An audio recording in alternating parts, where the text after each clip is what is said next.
Hey everybody. Uh, That's what happens when you turn on the camera and you have to burp. How's everybody doing today? I really like this shirt. I just got this shirt and it feels actually kind of flirty, so I thought it would be a good one to wear today. So welcome, welcome, welcome. As you pop on, please say hello. And as you catch the replay, please say hello. And if there's something that I like that I talk about that you like, please say hello. If you have any questions, etc., please say hello.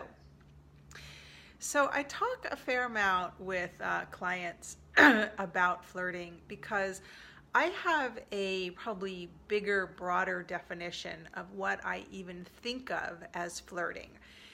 And I was trying to actually come up with an acronym where FLIRT would all stand for a word that kind of describes flirting. I haven't come up with one yet. If you have any ideas or suggestions, please put them in the comments or let me know. But essentially, here's really what flirting is. It's making a bid or an offer for connection. It's being available to connect without any expectations or agenda or specific outcome. Or if you do have an outcome, you're just holding it. You're holding it fairly loosely. Grab this, and you're not doing it to try to get something in return. This is actually something that, when I talk with my male clients, it really changes the whole tenor of the way that they go about kind of connecting with the woman and making that first bid. Because when we do it from an energy where it's not about trying to get something, but it's really more about having something to offer, then it's fun for everybody. And if you're not doing it with the end result of trying to get something, then you really can't lose and you really can't fail. Because the best case scenario is you have a friendly exchange, maybe there's a nice warm conversation, maybe you get asked out, maybe you just get told, hey, it was so nice chatting with you today. But all of those are good. And if you're not kind of measuring that against, oh, did he think I wasn't pretty enough? Or how come he didn't ask for my phone number? Or did I say the stupid thing? Or, oh my God, I just embarrassed myself. Or why didn't he ask for my phone number? Like, if you just can leave all of that out of the equation, it makes the potential for fun and pleasure and joy and delight. And the moment itself is the reward. Like the moment where you just get to have a fun, playful, expressive exchange, that's the point. If something else comes of it, that's gravy, that's extra. But when I take, when I take all the pressure, every time I take a bunch of supplements and then I live stream, it's not a good combination. When I take all of the pressure, I do actually take all of the pressure, even with a man that I'm attracted to, even with a man that I actually want to engage with and have a conversation with. So here's what happened the other day. I'm just kind of a natural flirt in that I have a pretty extroverted personality. I'm not really shy, and I'm willing to just kind of like initiate a hello or conversation or something funny. And I don't take it personally if they don't bite or if he doesn't seem especially interested. A lot of the time he does, but I'm just kind of doing it because it's the mood of the moment. So hey, if you're just popping on, I'd love to know who's here. Facebook won't let me know today. So the other day I was in Whole Foods, I was at the food bar, and a man was kind of like, I guess, sort of catty corner to me. And I noticed him, he was attractive for me. And I think he was German, because I think he was speaking German to a young girl that he was with.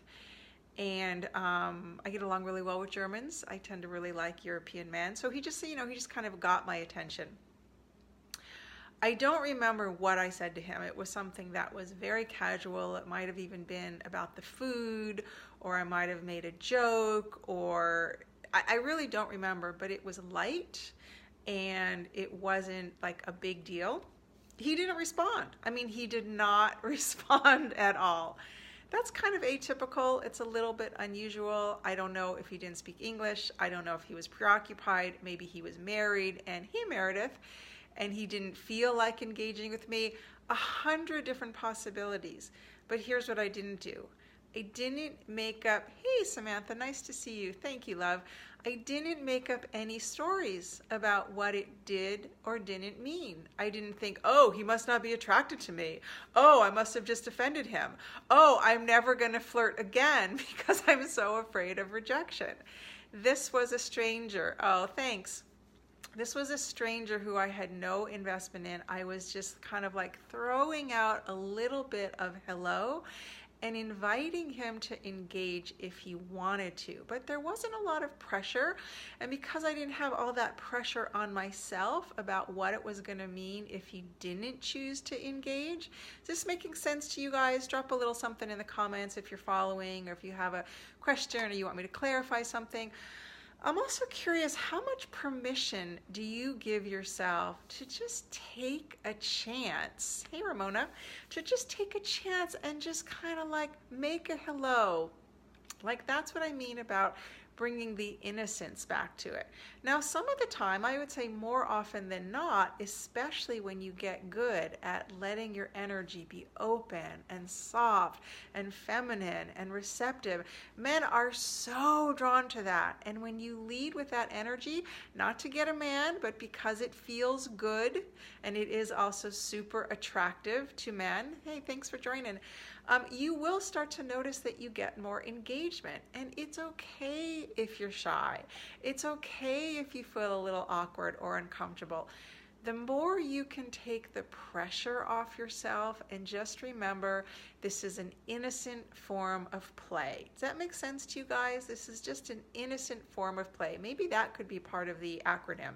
Innocent form of play. We need to just like take the charge off. I'm going to put these on so I can see what you're saying. Oh, yay. I'm so glad, Samantha. We need to kind of like take some of the charge off of this, and that's exactly why I'm doing the challenge next week that I am so excited about, and I have so much really good, fun stuff to share with you guys. Thank you. Because flirting is actually something that when you get good at, it's pleasurable, it's fun. It doesn't have to be something that you think you have to do, or you get disappointed if you don't get a certain response. So I'm going to look at my notes, but I wanted to share with you a few of the things that we're going to be covering next week, both in live streams, thank you, sweetheart, live streams and post. I really want to make flirting fun for you. And here's what happens when it is fun for you. You have more fun in your day. Like, you know, I'm out in the day and I'm talking to the cashier, I'm talking to the man at the grocery store, I'm talking to the person at the gym. It means that I'm engaged and in a really playful way. And here's another thing that I'm going to talk about in another live stream, but I just want to point to this because this comes up so much. Just because I initiate contact doesn't mean I get caught in their net and I can't get out. So many women have asked me, you know, like, what if we start chatting and then I need to move on, or I find out I'm not that interested, or he seems really assertive. It's like, you can back it up, babes, at any moment. It's not a net. You're not a flirting hostage.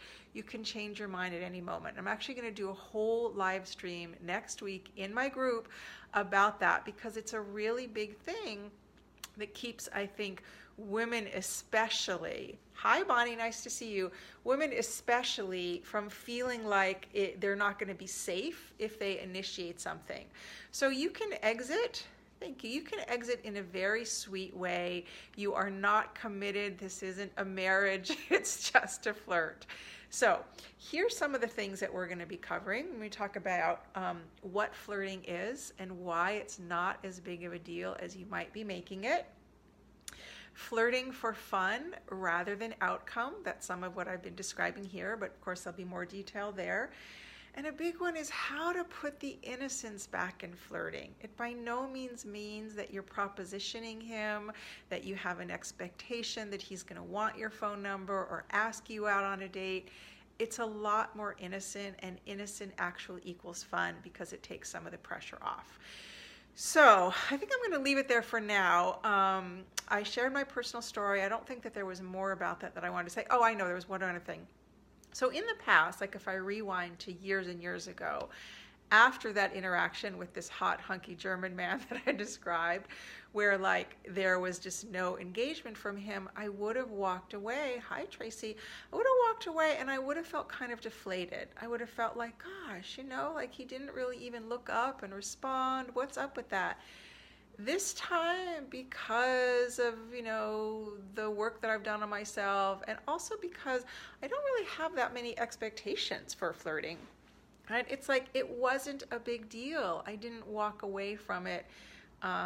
What's that phrase? Self-flagellating. I wasn't mean to myself. And I also didn't walk away thinking, oh, he's an asshole. He had a young girl with him. He was probably just trying to get dinner and take care of his little munchkin. So it was just really noticeably different because I didn't make it mean too much. So if you want to get good at flirting, it's not just that you'll have more fun flirting, but this is really a big part of it. When you know how to flip that switch of being open at will, and by open I mean just like being warm and friendly, being in your soft self. I think I did a post recently about why flirting is good for world peace, because anytime we make a bid for connection that comes from our heart and comes from a place of, hey, I'm another human being, I just want to say hello to you, like that actually feels good. And then those ripple effects go out into the world because another human being feels seen and acknowledged and engaged with. Is this making sense to you guys? Put something in the comments just so I know that this is landing. And of course, if you're listening to the replay, I'd love to hear what your takeaway is. If you want to join the challenge, pop over to Dating Wisdom for Successful Singles. There's going to be all kinds of good stuff. Thank you. And when you catch the replay, I'd love to hear what your takeaway is, what an edge around flirting is for you, and what do you think might make it more fun for you? I've offered a number of possibilities and suggestions, things that I do, things that I share with clients. Oh, thank you, Bonnie. I'm glad it helped. But really, I want you to go out and start practicing. And that's what's going to be really fun about the challenge. It's going to be spread out over 2 weeks. I'm going to live stream a couple times a week. I'm really going to give you specific things to practice and play with. It's going to be like a little incubator laboratory that you can play with.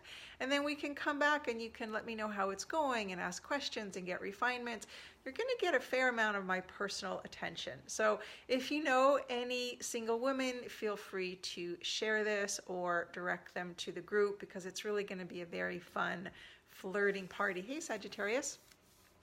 So if there's no questions, I think I will leave it there for now, but of course feel free to leave them in the comments, and I will see you over in Dating Wisdom for Successful Singles. And in the meantime, start practicing some of this. I want to know how it goes. All right, loves. Bye.